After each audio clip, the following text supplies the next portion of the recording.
Cool. So yeah, whenever you guys want to start. Welcome back to It's All Bad. I'm Keith.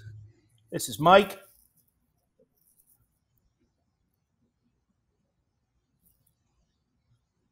Can Danny not hear us? Oh, he's going to come back on, I think. Okay, cool. Where do you live, Rico? I'm in Boulder, Colorado right now. Oh, cool. I think it's funny. Like, you guys have had, like, I think 2 or 3 different people in Boulder on the show, which, like, Boulder's real small. So, like, percentage-wise, it's pretty unlikely. But it makes sense if you've been to Boulder. That totally checks out. Oh, okay. Yeah, nice. Yeah. I've never been there. Dude, it's mad nice. Dude, it's kind of like white people's Wakanda. But yeah, I mean, it seems like there's demographics in Boulder, and it's like you're either like an old yuppie or like a crunchy hippie or like a rock climber dude or a tech bro. And I'm not really any of those. So I'm a serious tech bro. That's Danny. my shit. And I'm a rock climbing tech bro. That's always Wager's always said that to me. He called me that. Yeah. If that's true, you'd fit in perfectly. Sayella, if you want someone to hike with or if you can talk technology with, Mike's your guy. And get him early in the morning too. You know, he's up. I got that impression. That. Yeah, that's my shit. Hell yeah. Look at this bridge came out of my mouth. Oh, I was wondering what was up. What happened, you think? Grinding my teeth and the shits came loose. And, like, I went to the dentist. You know what I mean? And they did x-rays and shit. It's a little bit squirrely, to be honest with you. You know what I mean? I'm like, wait a minute. Like, there's a dude sitting there right after me, you know? And I'm like, fuck, I'm not into this. You know what I mean? Yeah. Teeth shit's the worst, man. Dude, they haven't called me back either, you know, to come fix it. So it is what it is. You know what? Fuck it. If you're going to go without teeth, might as well do it when everybody's wearing masks, you know? Exactly. Yeah, exactly. Well, let's just jump into it, Mike, and Danny will join in. Okay. All right, word.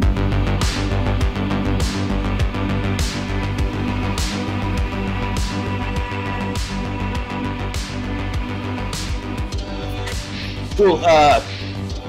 Thanks for coming, Rico. How'd you hear about us? Oh, dude, I found out about the podcast because you were on Mark Maron. Right. Okay. Right. Oh, cool. That was huge for you guys. Yeah, it was great. He's great. I think I'm gonna try to go on a hike with him this week. He's having a rough time, you know. I heard. Yeah. Yeah. But you used to like to party? Yeah. Either that or you used to like to just hit yourself in the face with a hammer from those pictures. That was chance. That one wasn't up to me, but okay. Yeah. Great. Yeah, it used to be really gnarly. Learning self-control or moderation was not easy. Yeah. It's yeah. When did it start going south for you? How old were you, would you say? When it went south, 17. I mean, so the first time I did coke, I was 13. Damn. Yeah, well, I found it somewhere I shouldn't have been snooping, I guess. And I mean, I had seen Scarface, so I was pretty sure I knew what it was and what to do. But but I mean, honestly, dude, like most of the times I've tried new stuff, I had like no idea what it was, or it was just kind of put in front of me and it was like opportunistic. So like, I mean, I was 13. I was only kind of certain that was coke until I did it years later the second time. And then I was like, oh wait, this is familiar. Yeah. If I may ask, what was that like? I'm sorry. I just want to at 13, like what happens to you at 13 when you do coke? And was it good? So it is. Well, so it's funny. Like when normal people pour lines out, they look different than when you're 13 and you don't know what you're doing. So I probably did like yeah, and you're coming off Scarface as a reference. Yeah, like that was my So I immediately had to take a hot diarrhea, and then I got super scared because I was like, well, Coke doesn't belong to nobody, so someone is gonna know that was gone, and then I just got really scared. Did you find it in somebody's house? Yeah, I did. Dude, honestly, I'm pretty sure I was just like looking for like condoms or like I don't know what I was looking for, but it was like pretty normal. I had a pretty normal like upbringing. It didn't really go south until I was 17, but I did get expelled from high school when I was 15, so that was pretty fun.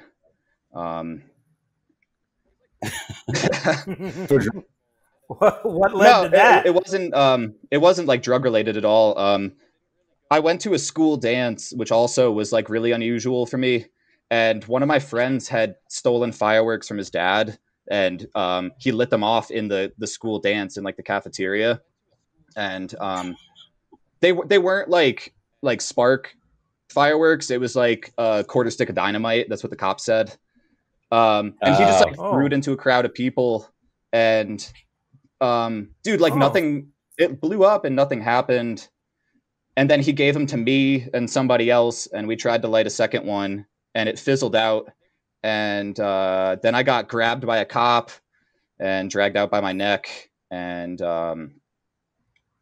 they didn't believe me that I didn't light the first one, and I didn't snitch on my friend, and I feel like even if I did, I'd get in trouble anyways. So I got arrested and I got expelled from high school. Where was that at? I was in Connecticut. I was born and raised in Connecticut. Oh, okay, cool. Yeah. Wow. Actually, dude, I just remembered this. I have a quick story for Mike that I think he'd appreciate. Yeah, I was just going to say, yeah. Dude, so I'm from Connecticut. My mom went to college at University of Rhode Island. And she told me a story. This was probably like, I don't know, like 1981 or so. Her and her friends went from URI up to Providence for the St. Patrick's Day parade. That's a tough time for Rhode Island, by the way, 81. Oh, yeah. Like, yeah. Rhode Island was not fun place. Providence, especially. It's funny. Like, not cool. I had a buddy that was living in Providence like last year, and I would go up to visit him, and I would like tell my parents that, and they'd be like, what the fuck were you doing in Providence? You know? Yeah. I like it. But so my mom was at the St. Patrick's Day parade, and some random guy came up to them and was just like, oh, what's up, girls? Like, how's it going? You guys liking the parade, this and that? How do you like Providence? And my mom was like, to be honest, it's kind of a fucking dump. And the guy was like, oh, you can't win them all, and just disappeared into the crowd. And my mom's friend was like, oh my God, that was Buddy Cianci. You just told him that his city was a fucking dump. Oh, great response. So, well, you can't win them all. Yeah, she was just being honest. Oh, wow. Yeah, and dude, like he was just in the crowd, like at the parade, which I hear wasn't unusual, but yeah. But yeah. So I'm from Connecticut. A lot of my bad shit happened there because I don't know. I grew up there, and I got pretty disillusioned like pretty quickly. And I mean, after I got kicked out of high school, pretty much like everyone treated me differently after that, and they let me back the next year. But yeah, it was. Yeah, well, I was 15 when it happened, and like all the adult rules start when you're 16 in Connecticut.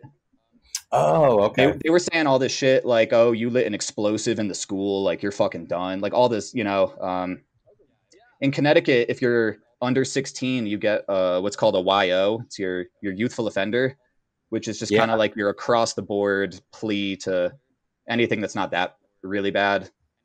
Right. It's just like a year of probation, and then yeah, they let me back, and then like, you know, the year after that was still pretty normal, and then my junior year of high school, it just completely fucking derailed almost immediately.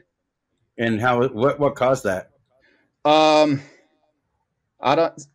think it was like that summer before that. Yeah, dude, it was like some dumb shit. Like my grandma died and my girlfriend broke up with me, and I decided I was depressed. And that was right around the time my friends were like, well, we drink a lot and do drugs now. And I was like, hey, that fucking works for me, man. That was like, dude, that was just like gas on the fire, man. You introduce someone that fucking hates themselves to like pills and alcohol, it's game over, man. Yeah. It's on, baby. Yeah. So like I had like a group of friends that was just like super great dudes and like legit guys. And then I also had people that were deviants that did mad drugs. And a lot of these kids were on like fucking like benzos and antipsychotics and like Adderall and shit.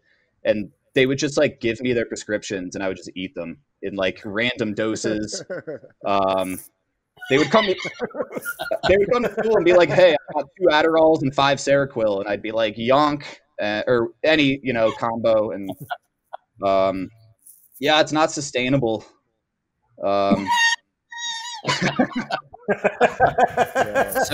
it was weird. Like it was, I don't know. No, it started out like super normal. Just like, it started out just like smoking weed and drinking. And that's like normal shit, And within like 3 months, it was just, dude, I was like, I mean, I imagine all those pills aren't good for your brain when they're like in unregulated doses, but I got really like quick. Danny, is your mic? I just want to make sure we can hear you because I'm not sure if it's just that you're not talking or. Oh no, I just wasn't talking. Can you hear me now? Yeah, excellent. Okay, cool. On mine is way smaller. Yeah, it's always like that. Okay. I don't know why. Okay, cool. I'm working. Just want to make sure. I am using a computer from IBM computer from 1994. I have good computer. Yes. And, do you have your photo booth up or whatever your backup? Yeah, I'm all good. I'm all dialed in. Yeah, excellent. I get it from my neighbor Grisha. Once his daughter go to graduate school, he passed me his computer. IBM, very good. Very good computer. Bill Gates, good man. Bill Gates gives me this very good man. Dude, Rico, what's happening? Yeah. Honestly, I might as well be using a fucking IBM from 94. This fucking MacBook is trash, like literally I mean, it's good for like whatever. Dude, I haven't had a computer in like fucking like 5 years. This is my girlfriend's. I had to borrow it. Oh, hell yeah. You just use your phone? Yeah. Oh, dude, I've been an iPhone warrior for like 5 years, man. I'm like sending emails and fucking everything. It sucks, but yeah. I mean, it fucking works. Dude, I have an iPad. Dude, I didn't even have a cell phone for like, I don't know, a long time, which in like 2010 was like not normal. I was kicking it old school for a while, but yeah, I remember that first wave. Remember in like the late, I don't know, it was like by 2000, like your friends had cell phones, It wasn't like only the rich kids you knew had cell phones, but like other people who just kind of had jobs also had cell phones, Well, dude, by 2012, it got sketch because like then like everyone had a fucking smartphone and I didn't, and now like everyone is filming shit and nothing's safe anymore. And I'm like, dude, I can't even go on Instagram and watch it. Like I don't know what is, that was why I got an iPhone. It was just so I could see like what was good. Yeah, but, dude, it's a bummer. I mean, little taste of reality. Yeah. When was the first time like the drugs or booze brought you into a roadblock? Like something bad. I had like, I mean, I guess it could be described as like a mental breakdown. Like when I was 17, like, dude, it happened real quick. It was like probably like 3 or 4 months in, and yeah, I just had a fucking complete breakdown, and I was like, I can't live like this. I had like earrings, and I like pulled them out of my fucking ears, and I like stormed out of the house one night. And dude, this was probably just from like the fucking benzos and Adderall and the Seroquel and shit. But so I was like, okay, I'm gonna kill myself, I guess. But like everything. It was super impulsive and I didn't know what to do. So I was like, I guess I'll just go to the nearest highway overpass. And I wanted it to be quick. So I was like waiting for a tractor trailer to come and there wasn't one. And then I started to think and I was like, man, like there's still so much I haven't done. Dude, I wanted to go to California really bad. That was just one thing.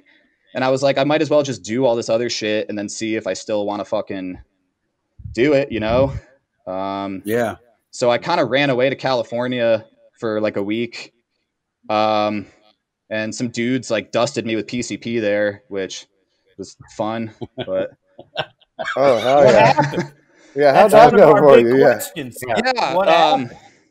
Dude, so like after like this happened, like I like told my mom, I was like, well, I'm gonna kill myself, so like see you later, and just like left the house, and I obviously didn't. Ooh. And when I woke up, my dad was at my house, which was unusual because he didn't live there, and he just like took me to my grandma's, like kind of far away, and I just kind of like sweated it out for like a week, and I came back to school, and I was like, you know what, like I deserve a vacation, man. That was mad stressful. And my mom was like, I don't think you deserve anything. You're always in trouble. And like, you got kicked out of school already. So like, technically I asked her, I was like, is it cool if I go to California for like my high school's like April vacation? And she was like, no. But I was like, I'm gonna, so I'd like you to be okay with it. And I was like asking all my friends and they were like, no, that's kind of unrealistic. And I told some girl that I knew, and then she just bought us plane tickets and was like, you owe me $300 now. So I like wrote my mom a note and just told her, I'm going, it's only for like 8 days. I'll be back. Don't worry. And I was like, she had work. So I was like, she won't find this until she gets back. And by that point, I'll probably already be there. So what's she going to do? Yeah. I was on the bus to the fucking airport when she started calling me because my younger sister had found the note and ratted me out. Which made sense because I ruined her birthday party. My sister's 13th birthday party, I showed up drunk back to my mom's house and I threw up in the driveway in front of like all her little friends and their parents. Getting too drunk and throwing up and embarrassing myself is a recurring theme at this point. So, dude, like I drank like half a bottle of schnapps in my car, and then I pulled into the driveway and just opened the door and booted. And like, dude, it was like all these little girls and their moms, and they were like, "Yeah, we're not gonna leave our kids here." And then she was storming around like, he ruined my party, he's a fucking loser. And so I wasn't surprised that she ratted me out, you know. Yeah, but I just ghosted my mom and was like, I mean, it's gonna be cool. And so I was in LA for like a week when I was 17. We stayed in Hermosa Beach. It was my first time there. Shout out Hermosa Beach. Shout out Hermosa, dude. I spent pretty much the whole time just drunk as fuck on the beach right in front of Pier Ave. It was cool. So, like right when we got there, we gave a homeless dude money to go buy us booze. Yeah. And the dude walks in, and then the owner comes out immediately, and we're like, fuck. And he's like, hey, I don't want that guy in my store, but you guys can come by. And we were like, oh, sick. The homeless guy's like, wait, can you get me some booze? All of a sudden. No, literally, we started buying the homeless guy booze. So pretty much we spent like the whole week just being fucking bums on the beach. And it was great. And my last, like, it was like my last full day there. The day before we're flying back, it was 420, which when you're 17 is a very big deal. Oh, and, dude. Pretty big deal at 51, I mean, bro. Yeah, December. Yeah, I wasn't going to say. I wasn't going to say nothing. I mean, here in Colorado, it's no different. Like what? It's 529. Yeah.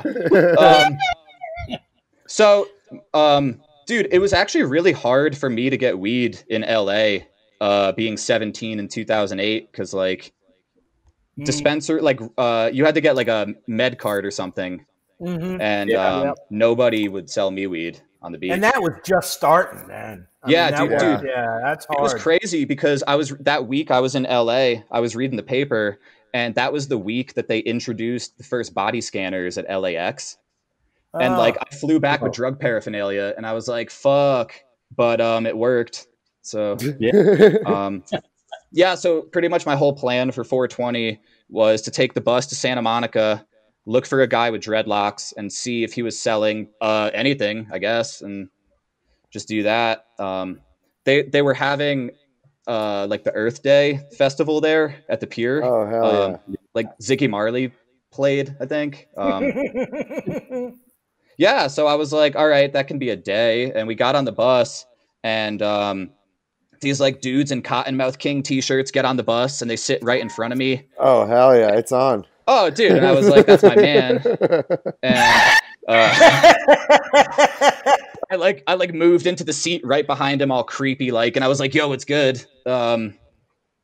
And they were like, yo, we're actually going to our boy's house that sells weed, but we can't bring you. So why don't you give us money and then we'll meet you later? And like a fucking idiot, I was like, yeah. And I went to the pier, and it was like full-blown festival mode, right? Like thousands of people are there. And I'm like, I'm never going to find these fucking people. They actually came through, and I found them. Yeah, dude, straight up. I was surprised that they didn't just take my money. They should have. But I was a fucking idiot. And yeah, they showed up, and they were like, oh yeah, let's, we smoked weed like next to the pier, and that was normal. And then they pulled out like another joint, and I didn't like notice this until I was thinking about it later, but they all took like one hit off this joint and passed it real quick. And then they gave it to me, and they were like, yo, Merry Christmas, have fun in LA. And they left like immediately. So I just smoked the whole thing to my face. And my friends that I was with had left, and they came back, and I was like fucking tripping balls.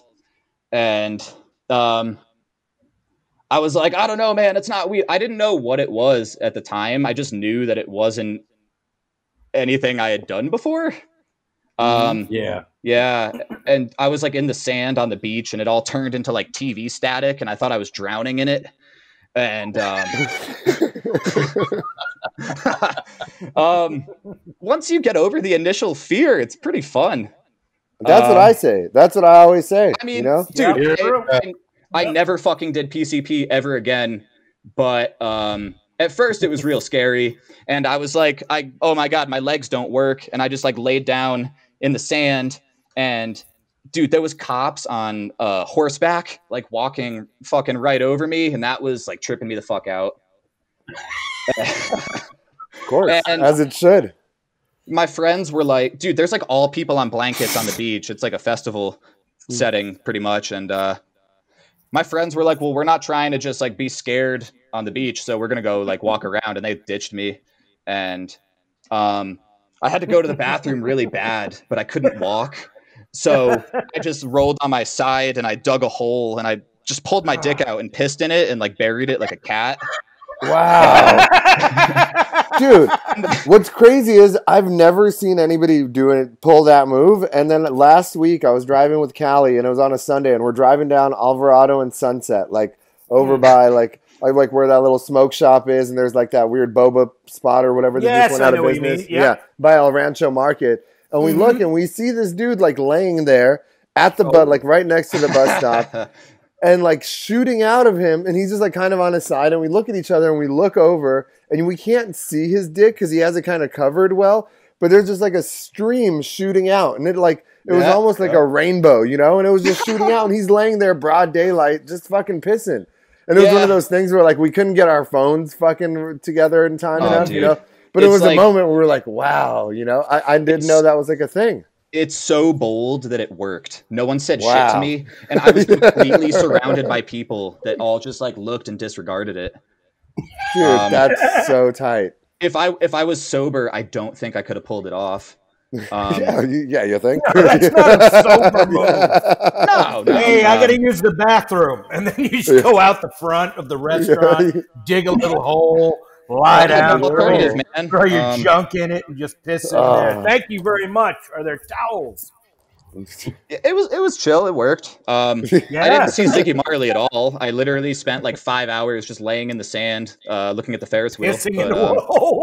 Yeah. Oh man, straight up. That's a bummer. I had a good time. It was fun. Yeah, but you missed Ziggy Marley. Yeah, you could kind of hear it, but I also didn't know what the fuck I was hearing. But then we had to like. My friends were like trusting me to navigate the bus. This was our first time in LA. I don't know where the fuck, so I was like, yeah, I got it. But I'm like high on PCP. So I got on the wrong bus and it started going somewhere that I don't know where it was. And we got off and I saw In-N-Out, and like being from the East Coast, In-N-Out is like a big deal. That's like vacation food for me. It is. Yeah. But it was across the freeway. I don't know which highway it was, but there like wasn't an overpass. So I climbed the chain link fence and then I ran across the highway like Frogger. Wow. To get to In-N-Out. And it was like only okay. I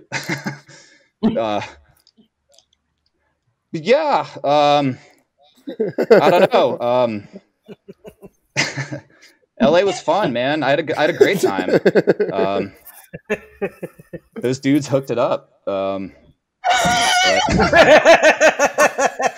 wish they would have hung out, dude. They bailed mad quick. They were like, puff, puff. All right, peace, and they were out. They knew what they were doing. Yeah, they knew what they were doing. And it took like months for me to put it together that I was probably dusted. I still can't confirm it, but like.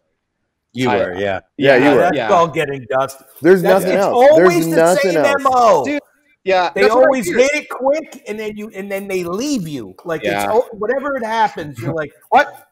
What happened? Dude, they were like, enjoy LA, like Merry Christmas, and then bounced. Yeah. And I was like, well, nothing to read into there. And I mean, there's kind of only so many things that you can like. I mean, I guess now, like with fentanyl, and we've heard about like the people that like smoke, that are like where they're lacing fucking joints with fentanyl, But like back in that era, fucking that's so fucked. I mean, it's fucked to lace weed with anything, Like let's be honest. But back in those days, it was kind of like two things. It was either cocaine, and that would be a Cocoa Puff, and then like you would take a few hits. I would say thank you for that. Yeah, and you would smoke it, and the way you would know that is your lips would go numb, and you'd say, "Oh shit." Which was like my first experience smoking crack because somebody one of my first experiences smoking crack, somebody twisted it up with a joint. And you smoked that in paper, really?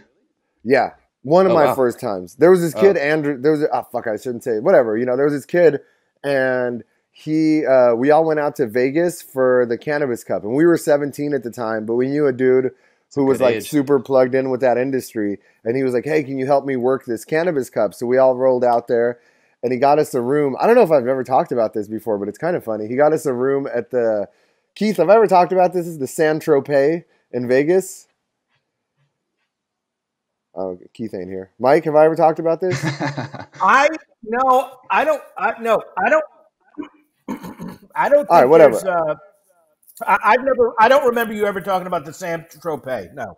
All right. So we went to this place. So that means there's a 50% chance you haven't talked about it. Yeah. All right. Charlie's the one that fucking knows, Like Charlie will be like, oh no. Yeah, he'll shut us up. He'll smack me. That's he'll all right. Digitally slap me. Yeah. Whatever. I'll tell you. I want to hear it. Yeah. I want to hear it. It's news to me. Yeah. So we went out to Vegas and we met up with this dude. So there was all these like characters out there that are like big in the weed scene. And this is like, I'm 35 now. So this is 18 years ago. So this is, 2002. And like, so weed at that point was still like a felony to get caught with it in Vegas. So I didn't even know obviously people smoke there, but I didn't know that it was like a big thing out there.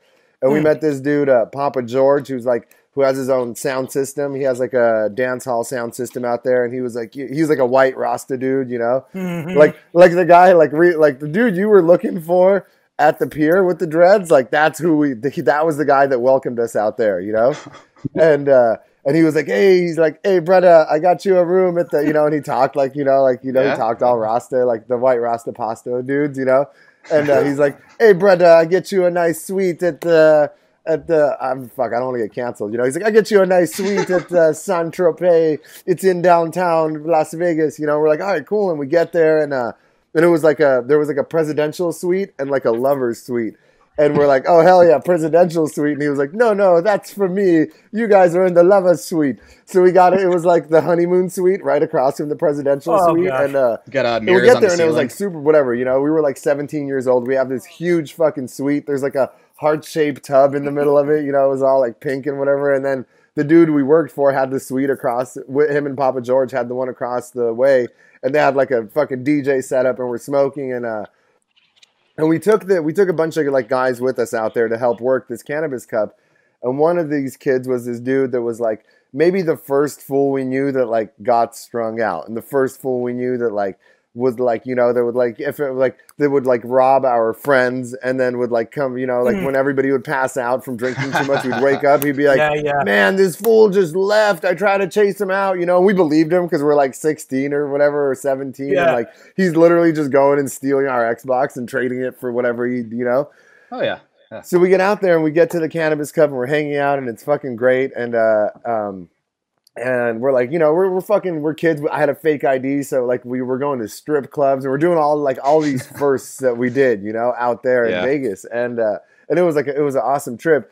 And this one fool kept disappearing. Like he would just like we would be like, all right, we're gonna go do this, and he'd be like, I'm gonna be back, and we'd be like, okay, cool, and he would be gone for like 12 to 14 hours, and then he would come back, and he would be like visibly shook, So then we go to the cannabis cup. It's fucking awesome. We're like trying out all these different weed strains. We met Jack Herrera there, and Kyle Cushman, and all these like fucking weed, all these pot stars, like all the the guys from like you see in High Times, and like we're like, wow, this is the best day of our lives. We were so stoked. And then we were coming back, and we took a taxi back from the cup to our room. And it was me and my buddy Mark, and we're sitting in the cab, and the guy's like, oh, where are you guys staying? We're like, oh, we're at the San Tropez, and he goes, oh, San Tropez. He's like, all right. He's like, and he kind of gave us like a weird thing, like, what do you mean, and he's like, yeah, San Tropez, party tonight, He's like, you want to stop at the sex shop? And we're like, what the fuck are you talking about? Stop at the sex shop, And he's like, and when we got there, we kind of noticed that it was like a little bit of a weird crowd. I'm good, thanks. It was kind of a weird crowd, like there was like people like walking around at all hours, and like, they're kind of like peeking into our windows, but we're too busy like being kids and just like getting shit-faced to really notice anything, So we're driving, he's like, San Tropez, he's like, lot of party there, a lot of party, we're like, yeah, a lot of party, and he's like, how long you guys been together? And I'm like, what? I'm like, what do you, he goes, oh yeah, how long you guys been together? And I'm like, what do you mean together? Like, we've been hanging out, He's like, no, he's like, San Tropez, he's like, it's Vegas's famous gay nude resort, And I'm like, oh, fuck, like this motherfucker, but whatever, like we're staying there, we're not like, and it all like starts coming together. That's why there's like these fools walking around, like peeking their heads in, fucking checking us out in our window, they're like these lurking, gay dudes that are just trying, keeping game. So the last day after the cup, we're about to like check out of our room. Yeah. And that dude, whatever, that I'm going to, whatever, I'll say his name, Andrew, I won't say his last name. He shows up and we're like, Andrew, where the fuck you been, you fucking crackhead? You've been smoking crack, and we're just clowning him, He's like, I'm not a crackhead. Stop calling me that. We're like, you're a crackhead, Andrew. Like, just being fucking shithead little kids. We're like, you're a fucking crackhead, And he's like, no, I'm not a crackhead. We're like, yeah, you're a crackhead. And we're like, and we all smoked our weed at this point that we had from the cup. And he's like, you guys want to smoke? He's like, you guys want to smoke? I got a little joint, And we're like, yeah, fuck yeah, let's smoke. And I'll never forget, he had there was those Juicy J's, like the flavored rolling papers, and they were blueberry flavored. Yeah. And he like he had some like strawberry cough that was like one of the things from the cup. And I remember he twisted it up. And he fucking lit it, and he passed it around. Same thing. He took like a few hits, and he just passed it. And I remember I went to my buddy Tim, and he hit it, and he was like, oh, man, this is great, And then it went to somebody else, and they hit it, and they were like, this tastes a little weird. And it gets to me, and I take a hit, and I'm like, I take a puff, and I'm like, wait. I'm like, this is – and I'm like, wait. I'm like, Andrew. like, why the fuck are my lips turning numb? You know? And he goes, and I keep hitting it, you know, and I'm not passing it. And everyone's like, what, pass it? And I'm like, wait, no. And I'm like, motherfucker, did you put crack in this joint? You know? And he starts laughing. And like, I swear to God, I couldn't pass that joint at that point. You know, I was just like, well, guess we're fucking smoking crack now. You know, it was just one of those things where like, I was no longer mad at him, you know? And then he looked at all of us and he looked at me and he said, who's the crackhead now? You know? And I was like, oh, you fucker, you know? Oh, dude. Yeah. Someone got me to do heroin that way. I think they just wanted like buddies because no one would hang out with them.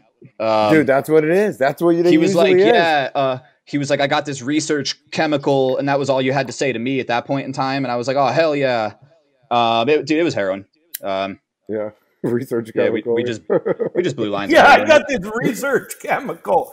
It's been researched by junkies for the last 6 years. Yeah, there's been extensive research, actually. And everybody says, thumbs up. It's awesome. Well, it was crazy. Yeah, dude. Like, I got out of fucking high school and I went to my buddy's house and he's like, oh, I got this research chemical. And we just like did lines of it. And I was like, well, I got to go to work at the mall. And I had the best day of work. It was great. And then I got home and my buddy texted me and he was like, yeah, I'm pretty sure that was heroin. And I was like, well. So what was it like being on heroin at work? Because I had done meth and go to work. I used to work the late overnight shift it's a glamorous job, and I'm not trying to wave this shit in your face or anything, make anybody feel bad about the decisions they were making in their 20s. But I got a great job at the bookstore at the Beverly Connection.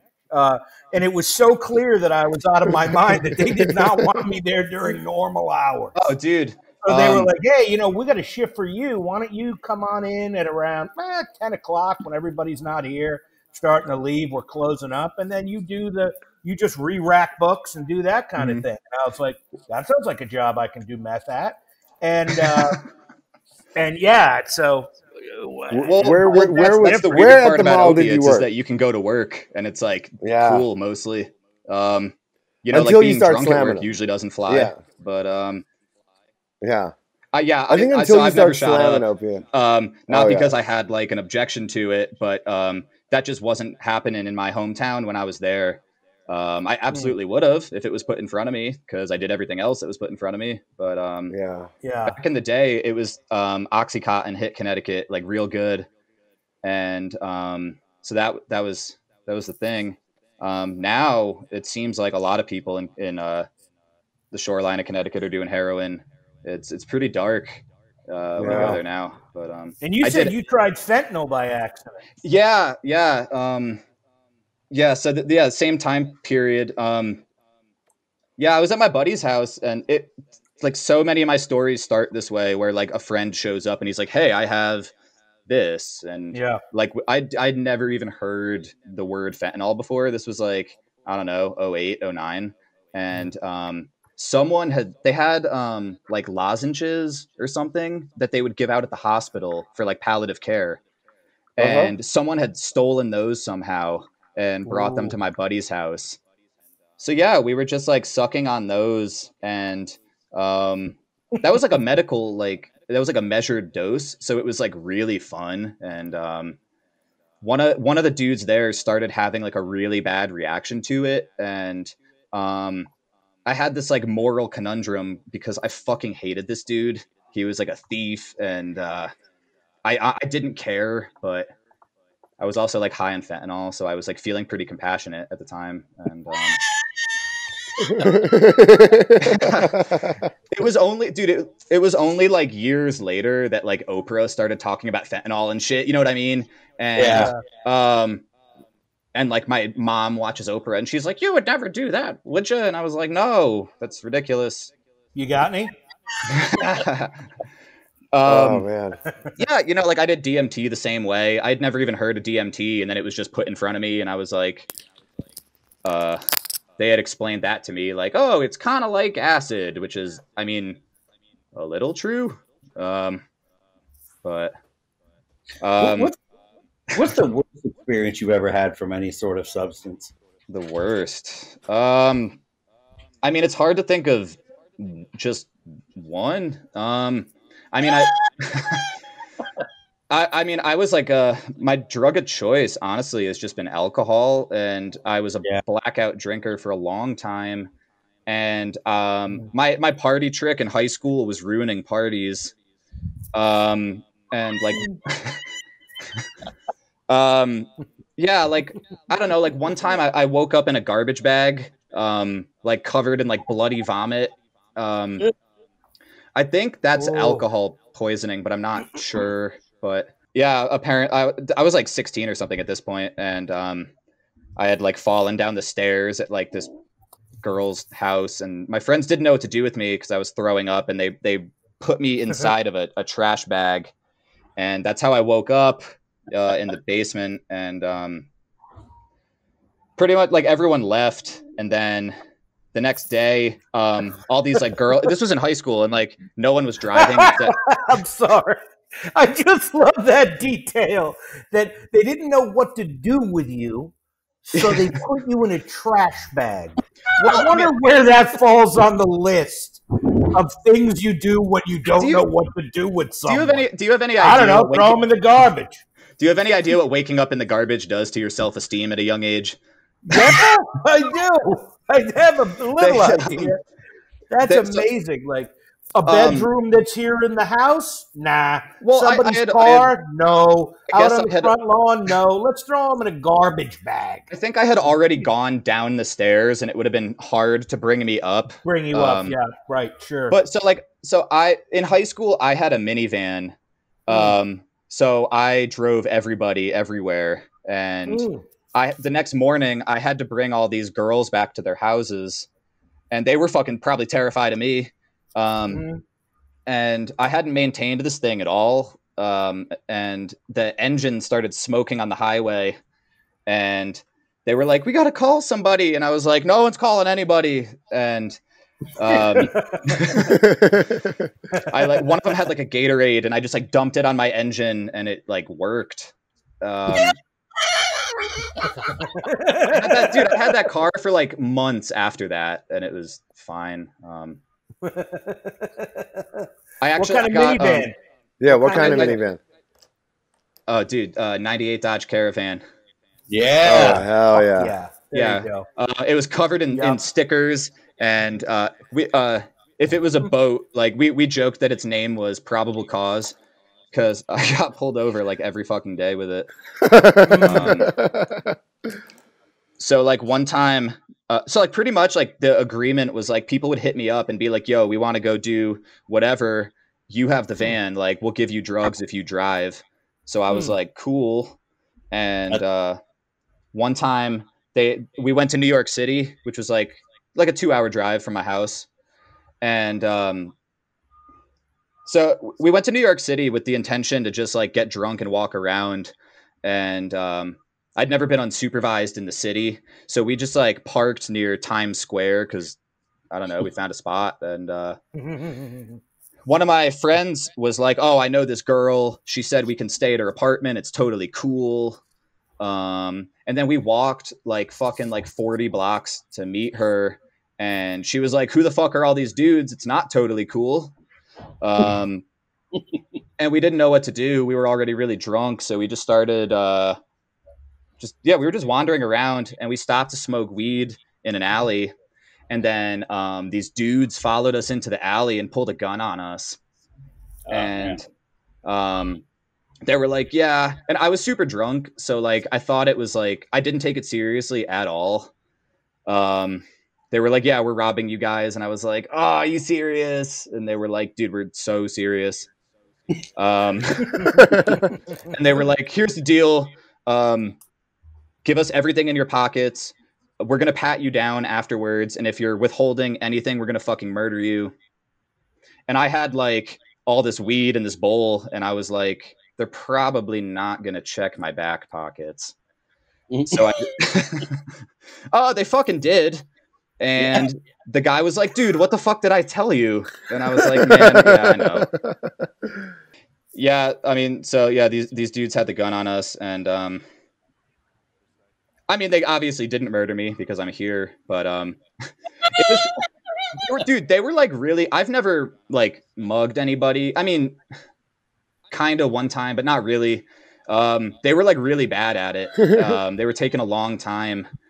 And finally they were like, nobody has the conversation with you. Like, listen, remember when just a moment ago I told you to tell me what's in your pockets, but this is there. Now, remember I told you I was going to murder you. What are you thinking? Like, by then, you know it's a negotiation. They were like, usually that's enough. But, but not when you're a junkie doing it for the first time. Yeah, they sucked. They were really bad at it, and we told them that. We were like, "You guys don't do this often, huh?" And the guy pistol whipped my friend in the face, and then the biggest dude in the group just punched me in the stomach and like knocked the wind out of me. And then they took off. Dude, I had like $8 in cash and no cell phone. Like I didn't give a fuck. And they took off. And like, dude, when the guy pistol whipped my friend in the face, I heard this crazy ass noise that I thought was like his teeth breaking. Ooh. But then my friend was like, "Yo, I'm almost certain that was a BB gun." And we were like, "No fucking way." So we ran after these dudes, and they were long gone. And we get back to Union Square, and I was like, "You know what? Like I could call the night right here, and we could just go home, and you know, that's fine." And my friends were like, "No, we got to tell the cops, man." And I was like, "I'm like a minor and I'm super drunk and high. I don't want to talk to the cops." But they did. And then the cops were like, "All right, well," they came up to us and they were like, "We're going to do a ride along, get in the car." And I was like, "That feels like a trap to me, man. I'm not voluntarily getting in a cop car." But they were like, "Dude, we don't care that you're drunk." And I was like, "Okay." And it was like one of those, like, it was like a police SUV type deal. And we get in the back, and as soon as we start driving, they turn to us and they're like, "Yeah, we're not going to find him, dude." And I was like, "Well, what are we doing?" And they're like, "Oh, we'll cruise the block. It'll be fun." And they just were like flicking their sirens at people. Honestly, it was fun. It was pretty fun. What's going on? I never. Dude, these are the nicest cops in the world. Yeah, dude. Lower Manhattan, man. They didn't give a fuck. And yeah, then they let us out in the park, and they were like, "Yeah, see ya." And then these guys saw us get out of the cop car, and they came up to us, and they were like, "Yo, like, what's good?" And I was like, "Oh, dude, like, if you're gonna beat me up and take my shit, like, that already happened, so you're kind of late to the party." But they still wanted to beat us up, so we had to run, and we ran all the way back to my car, which was literally like 30 or 40 blocks away, and it wasn't there. But there wasn't any glass, so I was like, it probably was towed. So then, like, yeah, dude, this is like 3 a.m. at this point. And so now we're walking around Manhattan looking for my fucking minivan, and we can't find it. We ended up at the Transit Authority on like the west side of Manhattan, and we walk inside, and they're like, "Yeah, we have your van, but it's like $300 to get it, plus like $180 every day, I think." But we had gotten robbed, so we didn't have any phones or any money. So I was like, "Well, what do we do here?" And the lady was like, "Yeah, I don't know what to tell you." So we spent the night on the sidewalk in Manhattan. And yeah, that's not easy to do. And dude, we had no game plan, really. One of my friends was like, "Dude, by chance, someone we knew was coming to New York City the next day for like a Rancid concert or something." And we were like, "He's taking the train to Grand Central. Let's just go to Grand Central and wait for him." But we didn't know what time. So we just walked to Grand Central at like 9 a.m. when it opened. And he wasn't showing up. So we started panhandling. It turns out like a payphone call out in New York City is super fucking expensive. And I had to raise like $2, which, like, sleeping on the sidewalk, looking like I did, was really fucking hard. Nope. Nobody was sympathetic to my cause. And I called my mom. I finally got like enough money, and the cops kicked us out of Grand Central.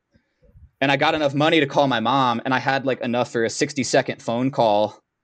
And I called her, and I was just like, hey, what's up? Like talking really quick, like, this is my situation. And she just hung up on me like 10 seconds in. No. But yeah, one of my friends had a rich girlfriend. So she got the car out. But when I got this, I was like 17 when this happened. So this was like my mom's car that she was generous enough to give me. And then she took it away and donated it to cancer, like the American Cancer Society. Well, when I got home, I slept for like fucking like 2 days, and I woke up and she had taken the keys and the plates, but I had made spare sets of keys and hidden them around the house, like prior to this, because this happened a lot. And yeah, I just printed out like a fake license plate from the internet and just like taped it to the back of the car, and that worked for like 3 days. But then the car disappeared. That's amazing. Just donated it to cancer. I guess the moral of the story is like, it turns out like a good place to go like hide and smoke weed is also like a really good place to get robbed too. So that's true. So like one of my buddies that got robbed with me, he had like a nice phone at the time that got taken, and he had to tell his mom like where it went. And she called the phone, and the dudes that robbed us answered the phone. No way. Yeah, straight up. They answered the phone and were like, hello. And she tried to like chew them out. And I guess they just laughed at her and like hung up, and then it was disconnected. But yeah. Dude. Yeah. Have you ever seen a ghost? I don't know, because so being from Connecticut, there's like, it's a really spooky place. And me and my friends would hang out in graveyards like all the time. But I can't recall a time that I was ever like sober in a graveyard.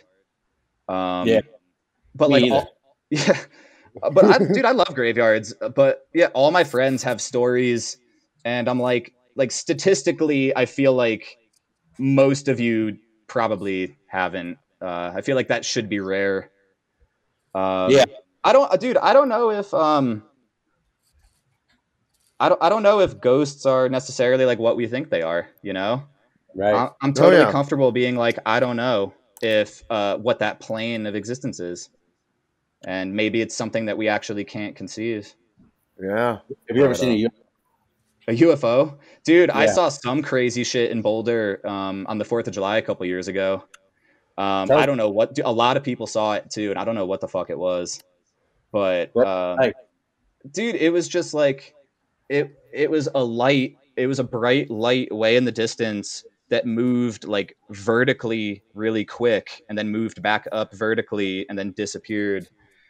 And like, I wasn't the only one that saw that, but I totally saw aliens when I did DMT. They like abducted me technically, which was horrifying. Tell us about it. I had never heard of DMT, and I went to my friend's house and they just put it in front of me, and that was kind of how I tried a lot of drugs for the first time. Was they were like, here's this, and I was like, cool. And yeah, we did DMT, and this dude's house just had like the worst vibes ever. Like, I didn't even like this dude that much. He had like a German Shepherd that he kept in a cage that was like barking. There was garbage everywhere. It was dark as fuck. And immediately I went into like this like black hole, and I couldn't move. And then I thought I was like being abducted by aliens or something. And they looked like the fucking the elites from like Halo, if you know what that looks like. It was fucking terrifying, dude. They got like long ass faces and shit. And apparently this only lasted for like 5 minutes. But it felt like fucking like 12 hours. And eventually I think this was just my friends standing over me laughing at me. And then like, I guess eventually I stood up and was like, get the fuck out of my face, and like punched one of my friends in the face and ran outside. And as soon as I got outside and saw the sky, it was great, dude. I had it was amazing once I got out of his shitty ass house. And then my friends, I don't even know if they were doing DMT. They might have just like gave it to me to see what happened. I don't know. Yeah. But, and then they were like, yeah, we're like going somewhere.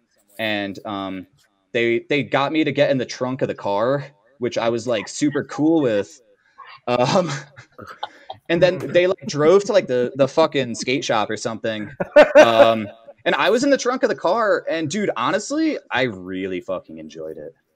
It was really, oh, dude, being in the trunk, dude. It was like a sensory deprivation tank. Like I couldn't see, and there was, oh, dude, it was fucking grand.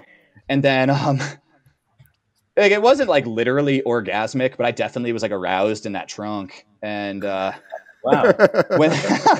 when we got there, they popped the trunk, and it felt like I was like take a note. DMT in the trunk of the car, man. Underrated. Yeah. And then when they popped the trunk, finally, I thought I was being born because I like went from darkness into this like blinding light, you know. And I didn't want to leave. I didn't want to get out of the trunk. I was like, nah, I'm good in here, man. There was like fishing poles and shit in there, and I was like, nah, dude, this is cool, man. But I had like no like. It was sick. It was balls. Dude. There was so much fun. That's but it's amazing. I feel like a lot of times when people like try drugs, like a lot of them have like lore around it. Like you see like coke or like what heroin or shit done in like movies, you know, and then you think of like what to expect. But with like DMT, I'd literally never even heard of it. So it was like after that happened, I went and Googled it just to see, like, I went on like Erowid.com or something. Oh shit. Yeah, good old Erowid. I did a lot of research on there, but I just wanted to see what like other people's experiences were, and it was like very like alien focused, and yeah, that was fun. Have you ever stayed awake a long time on drugs? Oh fuck yeah, dude. I stayed up for 5 days one time on a coke bender. Right. Fucking so one of my friends, so I live in Colorado now. I've been here for like 5 years.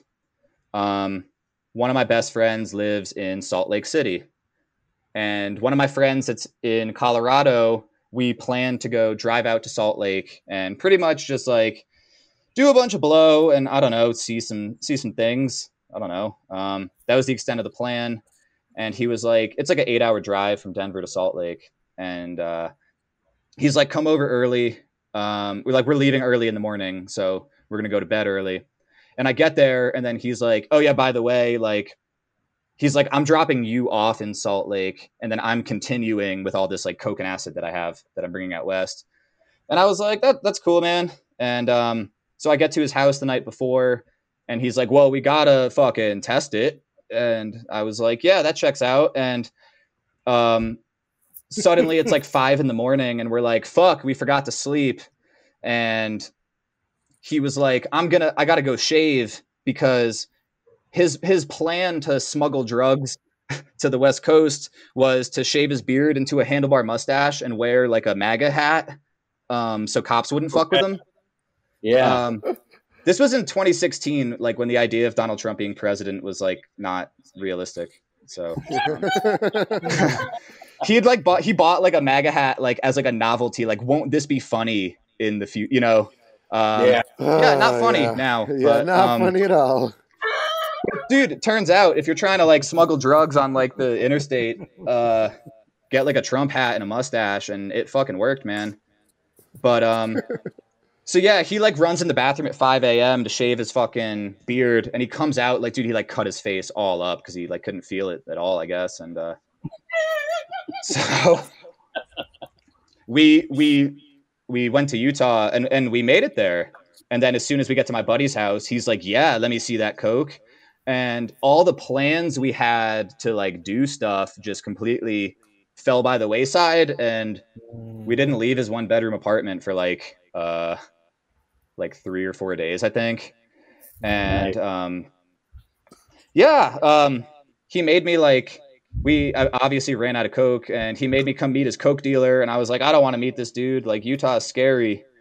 And we went to go meet his dude, and this guy comes out he looked like fucking like Fat Joe, like the rapper, you know, very like imposing figure. I feel like a lot of them are. And he had like a fucking like 6-year-old kid with him. And I was like, that's fucking sketch. And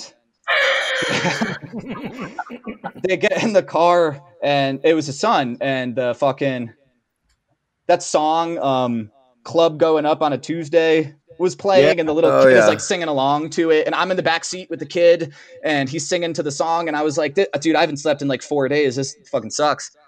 And it was fine. It worked out. And the whole time, like, I'm just picturing like a fucking tear-stricken, like the cops pulling us over and him being like, Dad, and like some dark shit. Like I can hang with fucking deviants and drugs and shit, but like little kids in the mix, like I'm not down with that, man. And but no, it was fine. And we just kept like not sleeping. And so my buddy in Salt Lake had all these coworkers that were like ex-Mormons, and a lot of these dudes were like in early 20s and had like just like decided not to be Mormon and started smoking weed and shit. And they were just like super behind us. And they came over to like smoke weed with us. And we're on like day 4 of a coke bender. Like, yo, you guys ever fucking freebase? And they were like, oh, Jesus, and left. And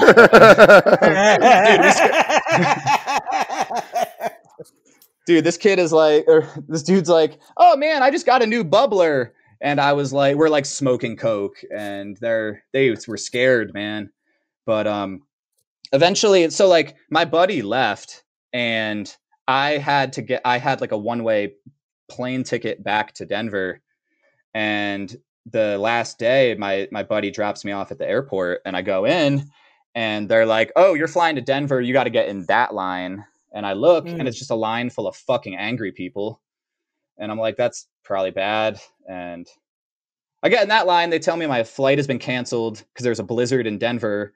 And they're like, yeah, the next flight's not for like 3 days, but you can hang out in the airport if you want. And I was like, I haven't slept in like 4 days. But I can't wait that long because, dude, the whole time I lived in Boulder, I was like paying cash to live in a basement. And I was just like hovering around $0 and just like not making any progress. And I was like, I so desperately don't want to go back to Connecticut because it's just so much darker. And so I hit my dad up because I had spent the last of my money on the last 8-ball. And I was like, yo, Dad, I'm stuck in Salt Lake City and I need to go back to Denver. So he bought me a Greyhound ticket. I don't know if you guys have ever ridden a Greyhound, but it's like fucking yeah. Cross country, Los Angeles to Rhode Island. How many days did that take? Like, dude, 3.5 a month. You know, dude, it was 4 days, and in the back 3 days, you are sitting in a pod that smells like it's actually fabricated from human waste. Oh yeah, just within 1 day of being on that bus, you were just. I was like, oh, I'll get a little seat on the back. No one will fuck with me. I'll just be over here in the corner near where people just evacuate themselves. And so, basically, for 3 days, I just sucked human waste fumes and cried until I got relatable. Yeah. Dude, and then I ate like a chicken fried steak somewhere in the middle of the South. I don't remember. The speed limit on I-80 is like 75, and this bus never went above like 50. Oh yeah. And I didn't even get a window seat. And by the time I got on the Greyhound, and I was like, I already haven't slept in 4 days. And by this point, like I was like sweating out like 4 days worth of blow, and I didn't even get a window seat. Good. And so yeah, night 5 was not fun at all. There was no partying on that bus. Well, for me, there was no partying. There was dudes in the back of the bus like smoking shit that definitely was not weed. I don't know what that was, but dude, yeah, that was like 5 days, I think. when I did that trek in 1990, that was exactly what was going on. Like, dude, it's like they haven't updated the technology at all. There's a front end of people who are just trying to be humans traveling on a bus because they don't have enough money to get a fucking plane. You know what I mean? Oh, like, dude, it's normal like people. Everyone on the Greyhound, it was like, and then the back half is just like this horrible party. This horrible party you'd never want to go to, and where dudes were always passing around booze. You'd get off at a truck stop, be like 3 o'clock in the morning. They'd be like, "Wake up! You want to get off?" Dude, and you'd be like, "Oh!" You'd stumble. You'd be in like some fucking part of West Texas where you just thought you'd be stabbed in the face. You'd go into some place and buy booze and just try to get through, and everybody would be like, "Oh, you got any booze?" It was wild. They turn the lights on at every fucking highway McDonald's that they hit. And this was in the middle of a blizzard. And like they stopped in the middle of like Wyoming, and the bus driver was like, "Guys, I don't know if we're gonna continue. We might be stuck here." And dude, like if I hadn't already been up for like 5 days, I would have been down with the party in the back. It was strange, but it wasn't cool, and it didn't smell good. No. Back there. No, and then I got to Denver, and it's I was like, if this isn't fucking apocalyptic, I'm going to be so fucking pissed. And I get there, and it's like 60 degrees and sunny, because that's how snowstorms in Denver work, is it snows, and then the next day it's 60 degrees. That's beautiful, yeah, right. Oh, that's dope. I probably could have avoided fucking all of that, but, yeah. Yeah, like a couple of years ago, like right after that, I made friends with a coke dealer in Boulder who lived in an RV. And once I demonstrated that I was his best customer, he just started parking in front of my house. Which was like, I mean, I've had worse problems, but it definitely got like super fucking weird, like real quick. Yeah. Did he have people by all the time? What's up? Did he have people coming by all the time? I mean, dude, he was just like, he was a mobile shop in the RV. And, but like, I think I was like the least sketchy dude that he was associated with. And, dude, he had this one. So, okay. In Boulder, my old job, when I first moved there, I was like security/delivery at a liquor store, which pretty much meant I was on like bum patrol because like Boulder has a gigantic transient population. Oh. And the liquor stores are just like ground zero for like shoplifting and like fights and shit. And so I had to, I fought a homeless guy that was like tweaking one time. But so like a lot of these dudes I would throw out, I would later see in the RV. No way. Yeah. There was this one guy that I felt like fucking, I felt like Batman in like Arkham Asylum with all the people he locked up or some shit. Like, just there was this one character that we called the Penguin because he looked just like fucking Danny DeVito's the Penguin. And he had like black teeth and shit. And he spent a lot of time in the RV. So I would always hang out there, and then like some dude that I may or may not have fought would like show up, and they never remembered me, which was sweet. But I always felt like super hypocritical because like stealing from liquor stores was like how we got alcohol in high school. So it was like pretty weird. That was like the primary way that we did it. But yeah, so this dude lived in the RV outside my house, and he would like, I would get off work, and like 30 seconds of walking in the door, I'd get a text message, and he'd be like, "Yo, what's good? You home?" And I was like, "Dude, are you just like peeking out the blinds? Like, what's good?" And he was, because he smoked a lot of crack. Yeah, he knew you were home. Yeah, dude, he had the chore boy on deck. It got weird in there. What did he think? And we called his RV the DeLorean. Because you would walk in and then it would be like the future when you left. Like no one went in the RV for like an hour, you know? You would try. Like some of my friends would come out to visit when I first moved to Boulder, and I would be like, "Oh yeah, we could do this. Also, I have a coke dealer that lives in an RV outside my house." And they'd be like, "Oh, that's sick." And I'd be like, they'd be like, "Let's go inside." And I would be like, "I just want you to know it's going to be like Thursday when you leave that RV." So And like they'd be like, nah, it's cool. And then like it's Thursday. Dude. And then it's regardless of what day it was Thursday when you left the RV. Yeah, just like, God damn it. It was sick. That was like, I mean, it got like really weird around that time. I started just doing a lot of coke and Xanax and blacking out and waking up places. And Xanax withdrawals are like the fucking worst, dude. Dude, the worst withdrawals. The worst, hands down. Worse than opiates? Dude, they can kill you. It's Xanax and alcohol. I don't think heroin withdrawal can alone kill you. But yeah, Xanax, like benzo withdrawal, you can have a seizure. And it just happened like so fucking quick, man. I wasn't. It was literally like one summer when I just went like face first into Xanax and blow, and I was like waking up in parks. I woke up on like a fucking elementary school playground, and just like shit like that. And, like kids were playing around me, and I was like, "Hey, later." But I'm like, dude, the benzo blues are a legitimate thing. I've had a couple of I had one in particular of a lost summer on some Valium when we used to get the Mexican Valium from La Lechera, the milkman, and the milkman market used to be able to go in and just get like, I'll take a Snickers bar and like 30 diazepam.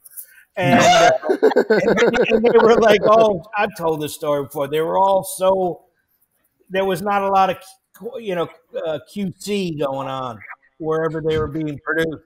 So sometimes you get one that was like, and then sometimes you get done with like a whammo, and you were out of the park.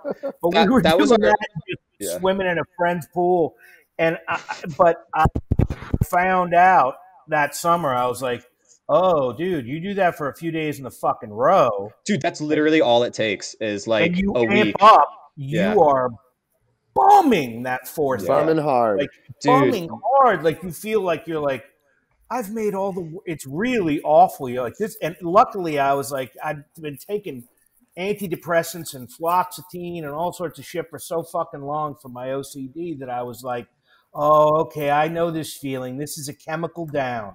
This will pass. Like I remember being able to at least identify it. Yeah, is benzo? Yeah, benzo. Yeah, it's benzo. Ativan, Valium. The weirdest part of like fucking benzo withdrawal is like vertigo. Like the liquor store and it's fucked up, dude. Like all these fucking stories I have, I was waking up at like 8 a.m. and going to work in a liquor store, and the air smells like booze, And it's like you're trying not to drink. You're trying not to drink. You don't even have to go out of the way. Like it was not conducive to like trying not to be a fuck up, And it had like a black and white like tile floor, and then I'm like coming off fucking Xanax, and I look at the floor and lose my balance, and then just fall with like a case of wine, and then I like start crying, and everyone's like, "What the fuck?" And then I'm like hiding outside. What's the weirdest thing you've ever seen in that liquor store? Was it ever robbed or anybody like take a shit on the floor? Dude, people, So we had like a physical contact policy. So one of the owners of the store was a lawyer, and he knew the law like to a fucking T. And apparently we were like authorized to use violence if necessary. And my whole angle with people was like, yo, man, I am not fucking better than you. Like, my boss is a fucking snitch. He'll call the cops on you. I don't want to do this, dude. Like, please just go. You know what I mean? And my boss was like this big fucking dude who would like tackle people. So yeah, people would get like laid the fuck out. And like there was this one homeless dude that had like all these bottles of fucking vodka in his jacket. And he was like, I'm not fucking stealing. And my boss just grabbed him and slammed him into the fucking ground. And all these bottles broke underneath him. And he's just like laying and like, yeah, dude. Probably the craziest thing that happened there was like, I met 50 Cent there. Hell yeah. 50 Cent did an appearance at the liquor store and he gave me weed. That's amazing. Yeah, dude.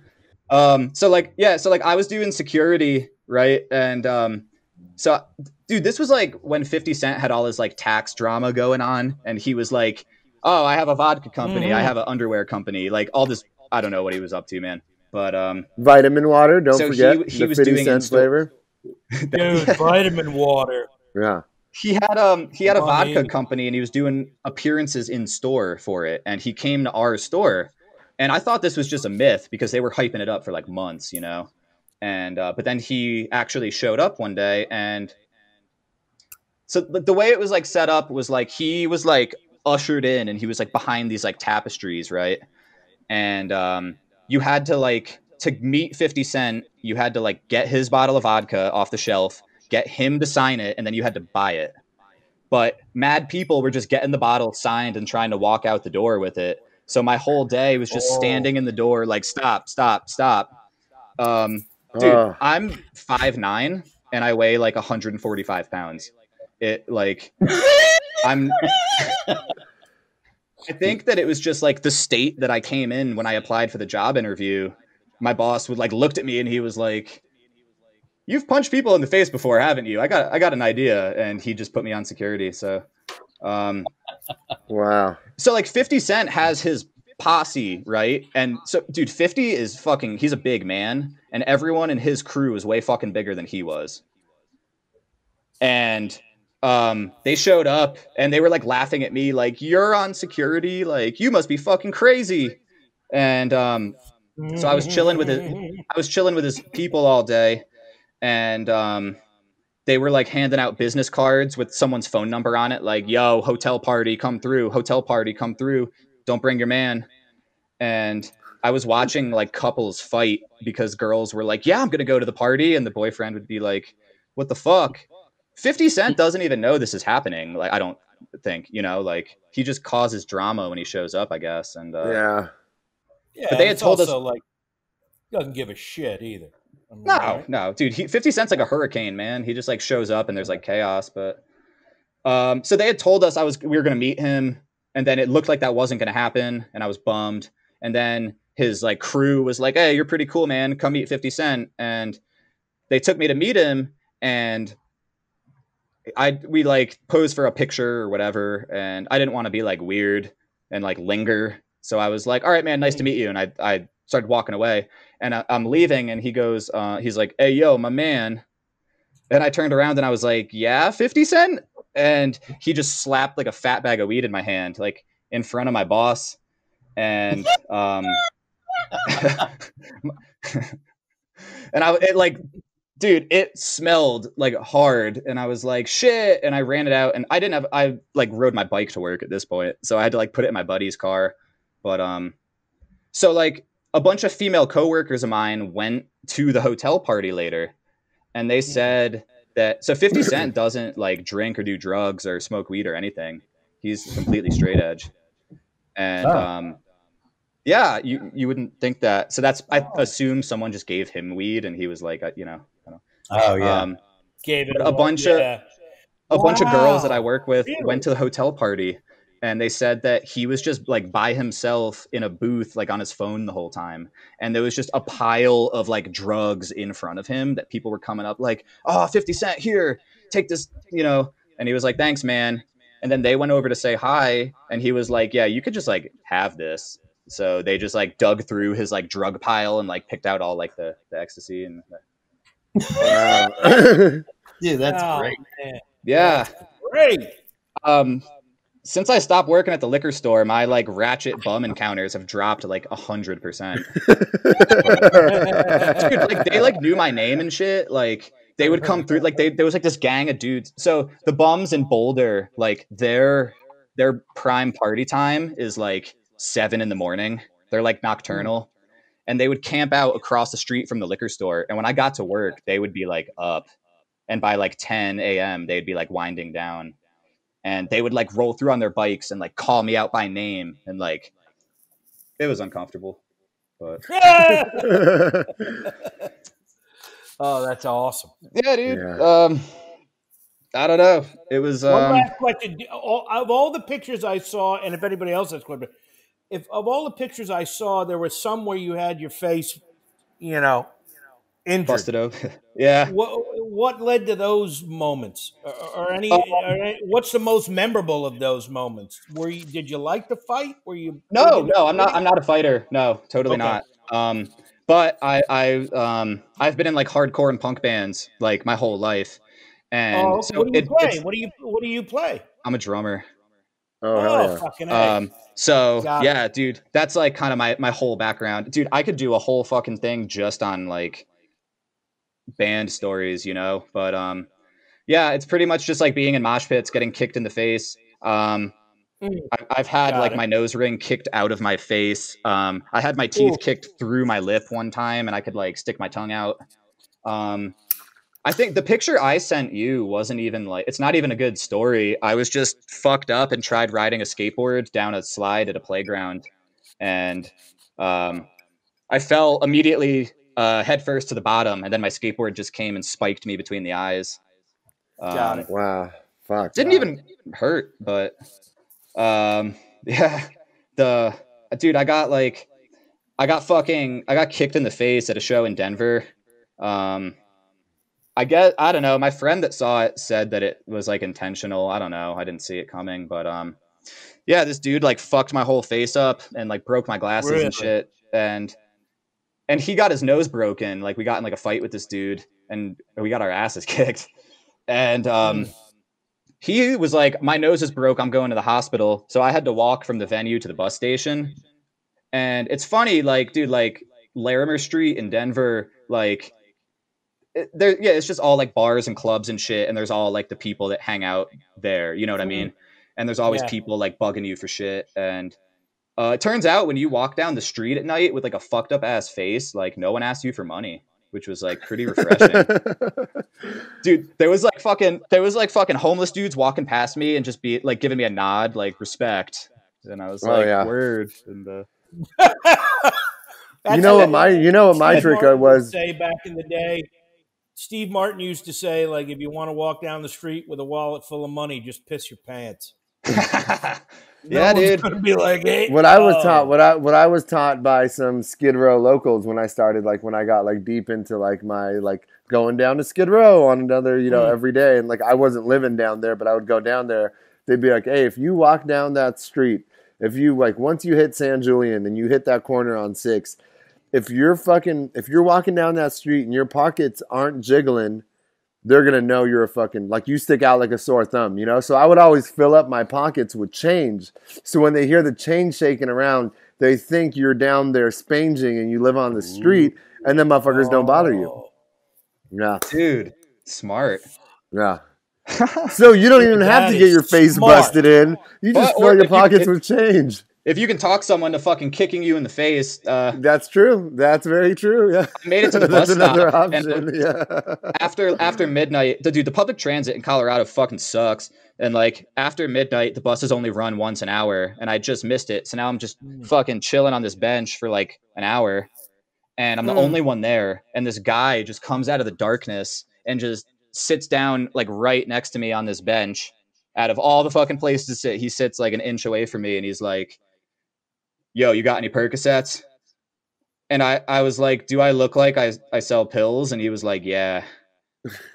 Because like, my face was all leaking and shit. And I was like, dude, if I had Percocets, they would be in me. Yeah, they would be gone by now, motherfucker. Man. That was, man.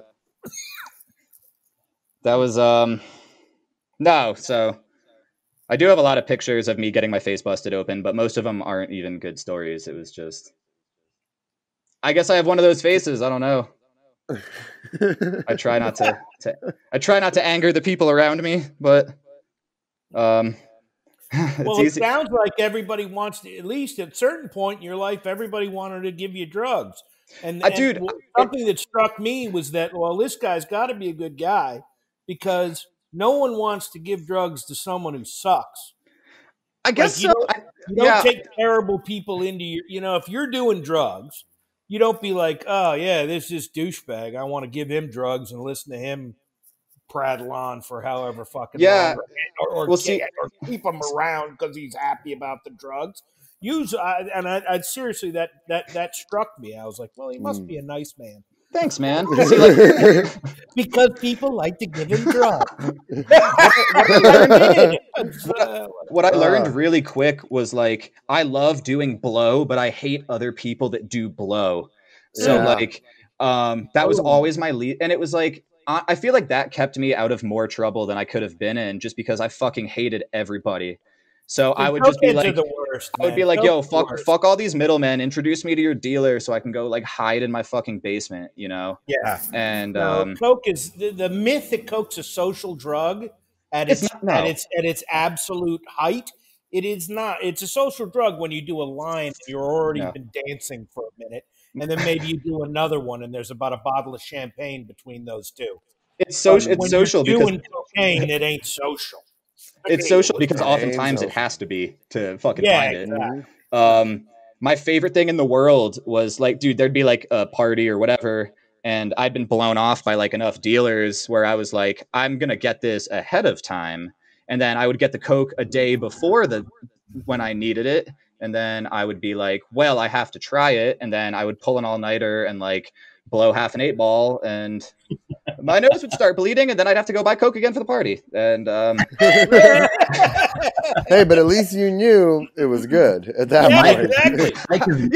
Mike has never done that. Me never have done that. No, for not one time, officer. I think like I don't know, like I never had like a specific long-term problem with one thing. I just had like an on-off switch for anything, and I would just say yes to anything that was put in front of me for like a period of time. And if that, you know, it's over time. Like now I'm pretty fucking normal now. It's way easier for me to just keep the switch off, you know? But how do you regulate now? What are your things? I mean, honestly, I make all these rules for myself. I'm not sober. I've never been to rehab. I have like fucking like sweated it out on my own. A lot of my friends are sober. I don't know, man. What are your rules? Thing really scared let's hear me. Your rules. Can we hear your rules? Yeah. Well, the funny part about rules is they always get moved. Like the goal, you make rules, and then the goalpost moves. Yeah, and it's just lowering your standards of what you're fucking acceptable with. Like, I was like, oh, you know, if I don't have work in the morning, it's fine. And then I was like, well, it turns out that I'm way friendlier when I'm high on Xanax at work at first, and then, or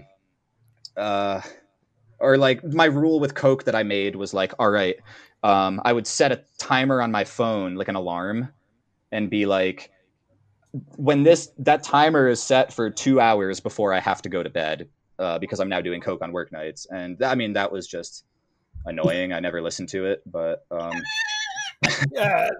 that's making me feel guilty. And then I was like, why do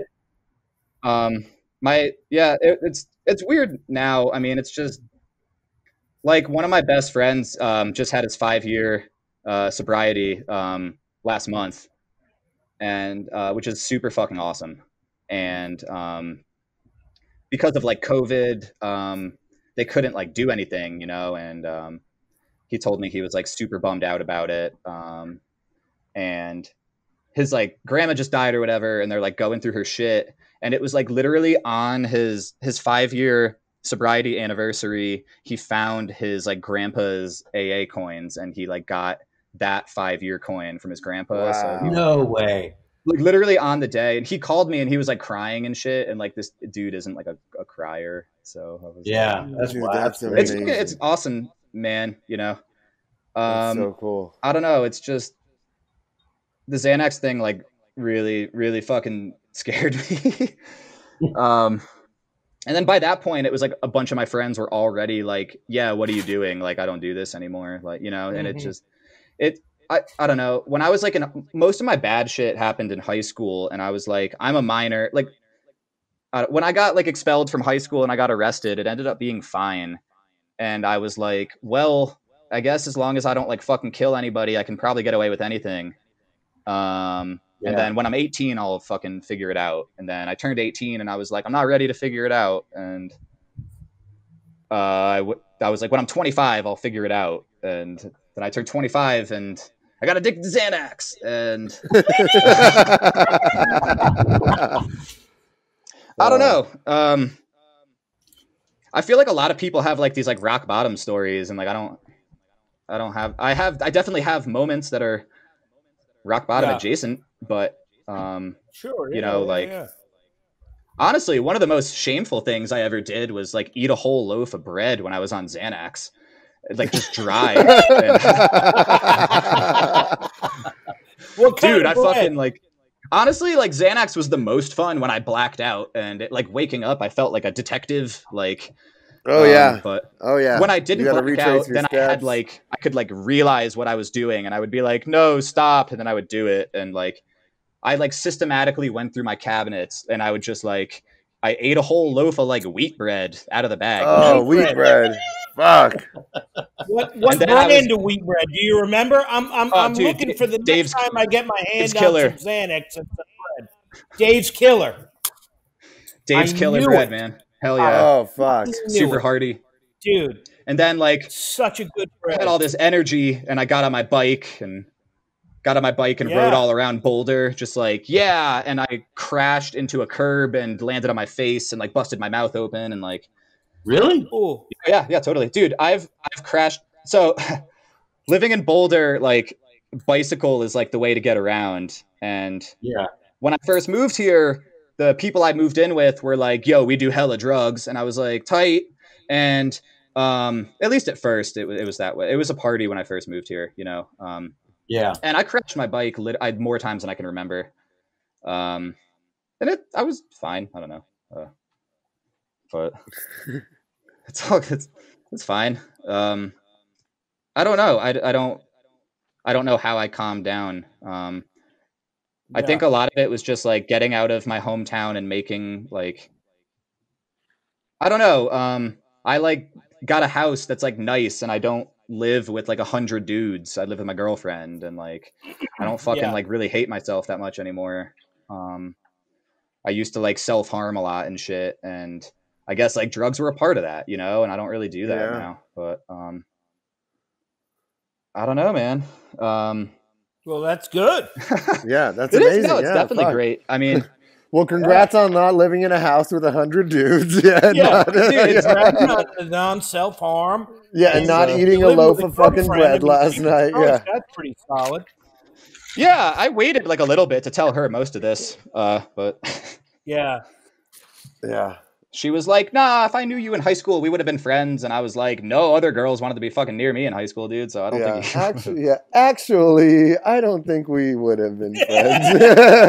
I don't think you would have wanted to be friends with me. Yeah. Fuck, I get it. People would hang out with us, and we'd be like, yo, we're gonna go commit a burglary, and they'd be like, yo, we're not like cool with this. I don't know. Yeah. we got super into burglary in high school, but it was like mostly lighthearted, you know.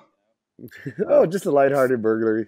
Yeah, just another Thursday night. Yeah, like B&E, like breaking and entering, like you were going into people's houses and stealing shit.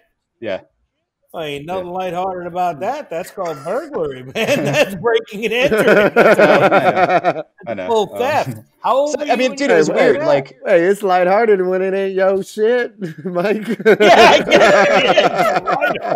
don't know how lighthearted I'd take that if you were in my house at 4 o'clock in the morning. Hey, as long as there ain't no zip ties involved, we good. Fortunately, there's not a lot of.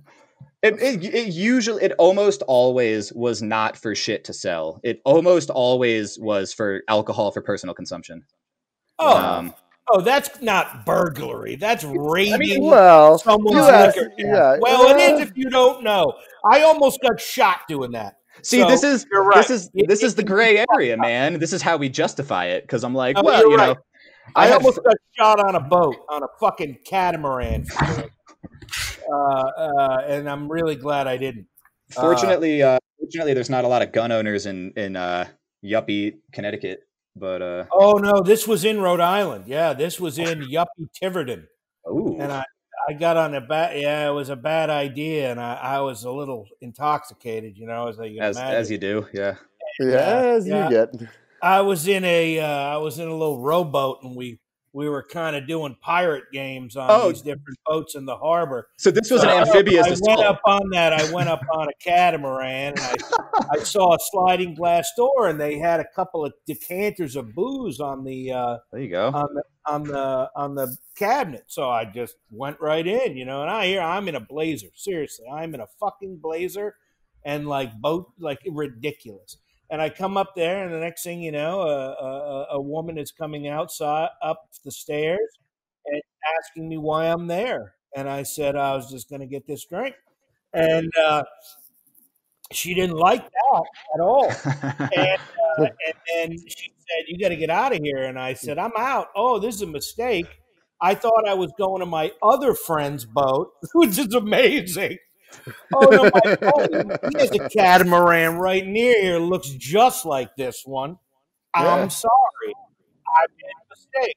So then next thing you know, her husband's down in the bedroom, and he's talking about how he has a gun. "I have a gun. I have a gun." I was like, "I do not, and I am leaving. This is a mistake.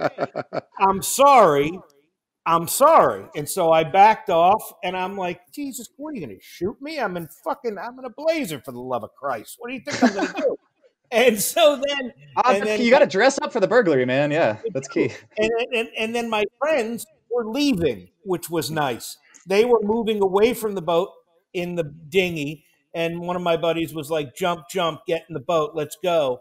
And I did. I jumped off and I got in the fucking boat. I clearly was not this. I was a slim little man at the time, and I jumped into the boat, and we just went off and wound up finishing the night on the back of somebody's fishing boat, who is probably have someone on it who would really kill us. But yeah.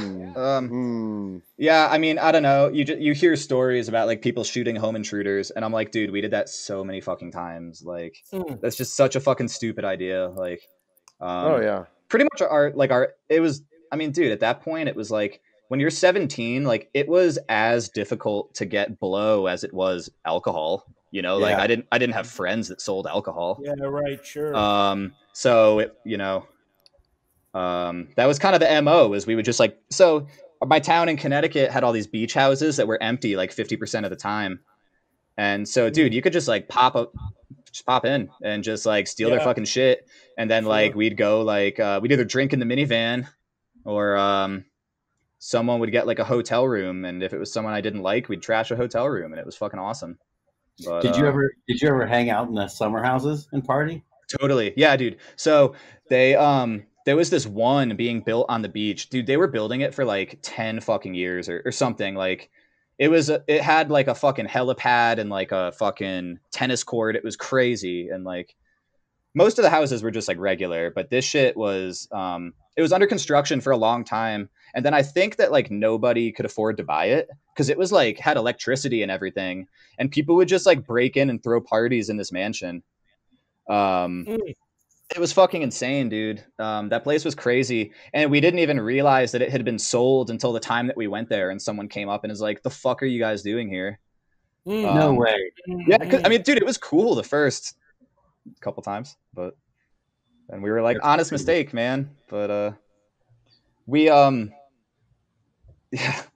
there was this kid in my high school who he's like a club promoter now, which I guess checks out for this, but he would like rent these like hotel rooms that were like 2-story like suites, with like a fireplace, and then he would throw parties and like hire private security, and like no one fucking liked this kid. So I felt like really bad, but we would like trash the hotel rooms. But so someone like brought a keg, and we like forgot a tap, and there was a fireplace in this hotel room.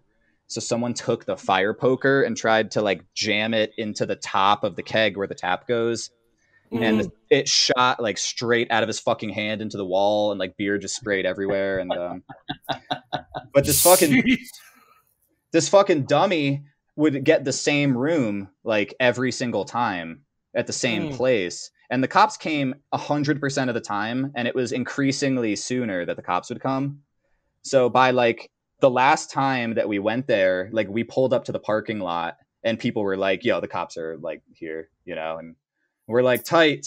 And we had already been like drinking, and the cops pull in, and my buddy who is like 5 years sober now. He just gets in his car like fucking wasted and just like jukes the cop car in his fucking like Nissan and blows a red light. And the cop like followed us and we got on the highway and just like outran him on 95. I don't honestly believe that we were able to outrun a cop. I think he literally just gave up. He just gave up. Yeah, dude, there's no way that we outran him in a 97 Altima, you know? Yeah. A friend of mine, he's a bass player of a pretty big band, and he had, God, I think I told you this, Danny, but he had gotten a hotel room, you know, and he was shooting speedballs, right? Hell yeah. And he rented the penthouse of, God, I cannot remember what, I got to think of it, but it's one of the fancy Hollywood hotels. But he rented like the penthouse, and he was just in there for like 4 months just shooting speedballs. Oh, and he told me he you know, register the blood and then squirt it on the ceiling, you know, squirt it in the air. Yeah. Stick it into this big chair he would sit on, an armchair. And he said it looked like a porcupine. There were so many syringes sticking out. Wow. But eventually the cops came to drag him out of there. Yeah. The cops came and arrest him, and they drag him out of there. And the manager of the hotel was on his hands and knees crying. That's how bad. That sucks for him, but that's pretty funny. That's amazing. Yeah, dude, it was like if there was a hotel party and I found out someone I didn't like had the room, like we would fucking destroy it. I blew up a fucking microwave in a hotel room one time. Yeah, dude, so there was this dude in my town that we were like doing pills and like drinking and it was my minivan, obviously, and he started driving my car when I was blacked out in the back.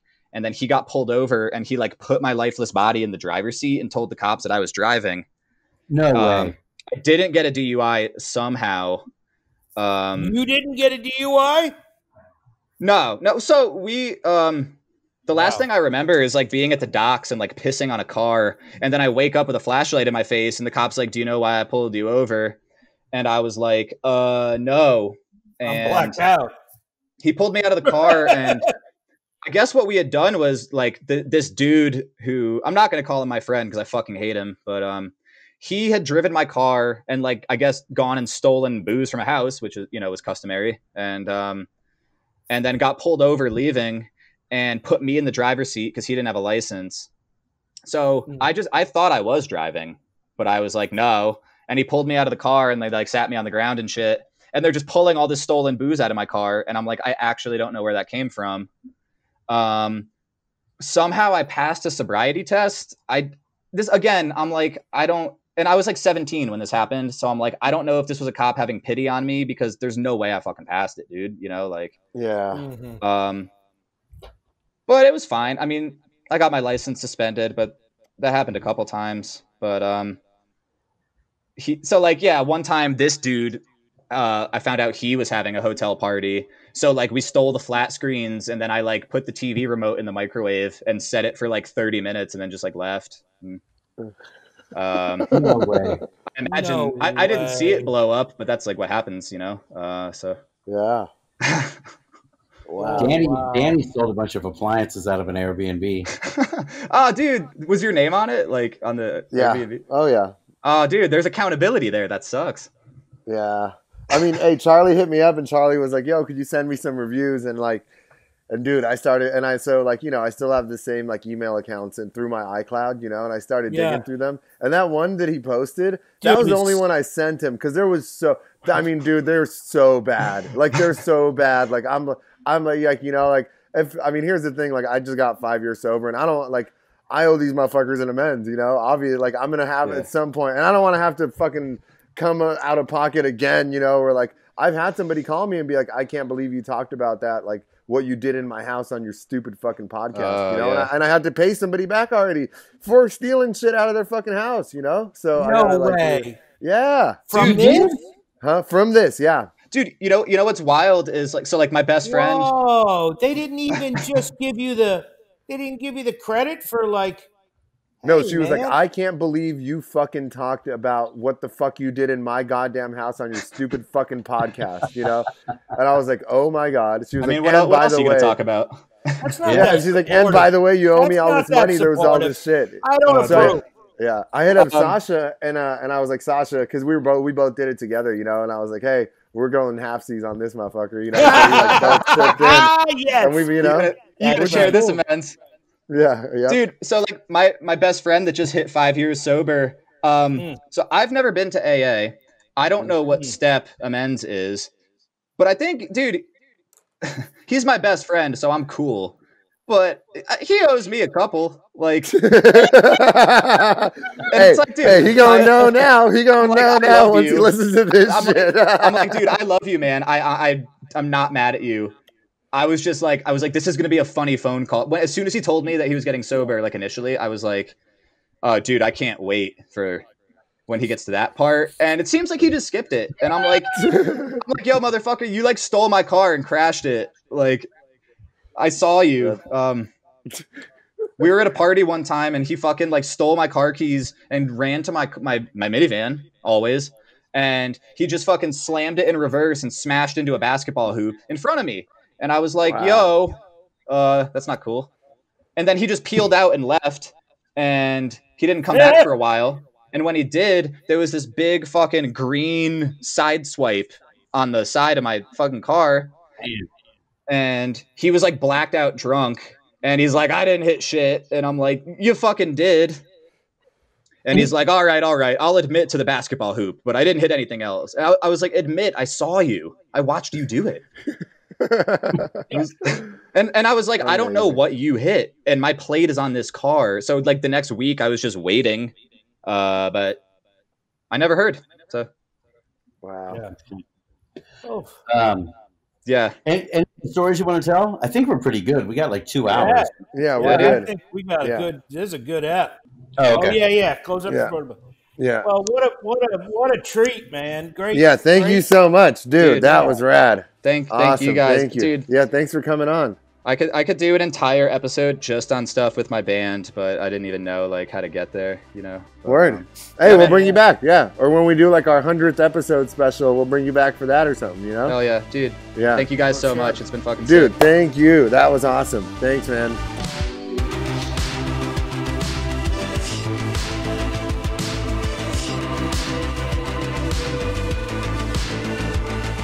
Hey, thanks for listening to It's All Bad. Like and subscribe. Our Instagram is It Is All Bad. Follow us on wherever you get your podcasts. If you have any questions, email us. If you have any complaints, write a check for $500 and write the complaint on the back of the check and send it to us. Also, we have merch, t-shirts, white and black. Order up and send us anybody you think would be a good guest for us. Thanks.